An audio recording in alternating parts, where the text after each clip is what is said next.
अस्सलाम वालेकुम जी। हमारे पास रूटीन प्रैक्टिस में बहुत से पेरेंट्स अपने बच्चों को फ्लैट फुट की कंडीशन के साथ लेकर आते हैं। फ्लैट फुट की कंडीशन क्यों होती है, इससे कैसे बचा जा सकता है, और अगर कंडीशन हो गई है तो इस कंडीशन को किस तरह से मैनेज किया जा सकता है। कौन सी ऐसी कंडीशंस हैं जिनमें फ्लैट फुट को मैनेज किए बगैर खुद ब खुद बच्चों की ये कंडीशन बेहतर हो सकती है, और कौन सी ऐसी कंडीशंस हैं जिनमें इसको बेहतर होने में टाइम लग सकता है या आगे फर्दर लाइफ में जाके फ्लैट फुट की कंडीशन बच्चों को उनकी वॉक में या रनिंग में तंग कर सकती है या डिफरेंट एक्टिविटीज़ में उनके लिए प्रॉब्लमेटिक हो सकती है। आज के इस वीडियो में हम कुछ फैक्ट्स शेयर करेंगे आपके साथ फ्लैट फुट के बारे में, तो इस वीडियो को अंत तक क्लास भी देखिएगा।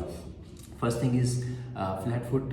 जिसको हम मेडिकल की टर्म में पास प्लानस बोलते हैं, यानी पाँव का जो नीचे का हिस्सा होता है वो बिल्कुल चिपटा हो जाता है, वो स्ट्रेट हो जाता है, उसमें जो नेचुरल कर्व होती है वो ख़त्म हो जाती है। नॉर्मली अगर आप न्यू बॉर्न बेबीज़ को देखें, यानी जब बच्चा पैदाइश के वक्त उसके पाँव जो होते हैं वो बिल्कुल स्ट्रेट होते हैं, उनमें कर्व अवेलेबल नहीं होता। यानी हर बच्चा जब पैदा हो रहा होता है तो उसके पाँव स्ट्रेट होंगे, उनमें नॉर्मली कर्व डेवलप नहीं हुआ होता। और कर्व बच्चों में डेवलप होते हैं जब वो वेट बेरिंग शुरू करते हैं, यानी 1 साल की उम्र में अगर बच्चा खड़ा होना शुरू करता है और उसके बाद फिर 1.5-2 साल की उम्र में बच्चा चलना शुरू करता है नॉर्मली, तो उस वक्त बच्चों में फ्लैट फुट की कंडीशन कम होना शुरू हो जाती है, यानी उन्हें कर्व आना शुरू हो जाता है। तो ऐसी कंडीशन में नॉर्मली हम पेरेंट्स को रिकमेंड करते हैं कि आपको इस परेशान होने की ज़रूरत नहीं है। जब बच्चा अपनी नॉर्मल एक्टिविटीज़ परफॉर्म करेगा, यानी वॉक और फिर रनिंग और बाकी वेट बेरिंग एक्टिविटीज़ करेगा, और with the passage of time up to 5 to 6 years तक, यानी 5 से 6 साल की उम्र में बच्चों में नॉर्मली फ्लैट फुट की कंडीशन रहती है, और 5-6 ईयर के एज में बच्चों में कंडीशन ख़त्म हो जाती है। कुछ केसेस में, स्पेसिफिक कंडीशंस में बच्चों की ये कंडीशन अप टू 10 ईयर्स तक भी जा सकती है, लेकिन ऐसी कंडीशन में हम पेरेंट्स को रिकमेंड करते हैं कि आप कुछ जो मैनेजमेंट की एक्सरसाइजेज हैं, एक्सरसाइज प्लान है, हम उनको डिज़ाइन करके देते हैं ताकि वो बच्चों में एक्टिविटीज़ परफॉर्म करवाएं और बच्चों की फ्लैट फुट की कंडीशन ठीक हो जाए। यस, कुछ कंडीशन ऐसी भी होती हैं जिसमें बच्चों में 10 साल के बाद भी फ्लैट फुट की कंडीशन रहती है, यानी अडल्ट पेशेंट्स में और बड़ी उम्र के पेशेंट्स में भी फ्लैट फुट की कंडीशन हमें देखने को मिलती है। उसकी मैनेजमेंट पर हम दूसरी वीडियो में बात करेंगे, उसका लिंक आपको डिस्क्रिप्शन में मिल जाएगा।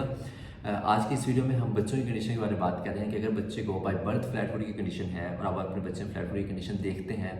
तो नॉर्मली बच्चों की कंडीशन 5 से 6 साल की उम्र में ठीक हो जाता है, लेकिन इसकी शर्त ये है कि ये फ्लेक्सिबल फ्लैट फुट होना चाहिए। अब फ्लेक्सिबल फ्लैट फुट क्या है? फ्लैट फुट को अमूमन 2 तरीकों से डिफरेंशिएट करते हैं। The one is flexible flat foot and the second thing is rigid flat foot. Flexible flat foot एक ऐसी कंडीशन है जिसमें अगर हम बच्चे को बिठा कर असेस करते हैं या लिटा कर असेस करते हैं, यानी नॉन वेट बेरिंग पोजीशन में अगर बच्चा हम होल्ड करें तो उसके पाँव में कर्व डेवलप हो जाता है, लेकिन जब हम बच्चे को वेट बेरिंग करवाते हैं, यानी उसको स्टैंडिंग करवाते हैं, बच्चा वॉक कर रहा होता है, तो प्रेशर से उसका जो कर्व है वो ख़त्म हो जाता है और बच्चा फ्लैट फुट की कंडीशन प्रेजेंट कर रहा होता है। ऐसी कंडीशन में हम नॉर्मल पेरेंट्स को रिकमेंड करते हैं कि जो मैनेजमेंट की एक्सरसाइजेज हैं आप वो प्रैक्टिस करें, और उन एक्सरसाइज को प्रैक्टिस करने से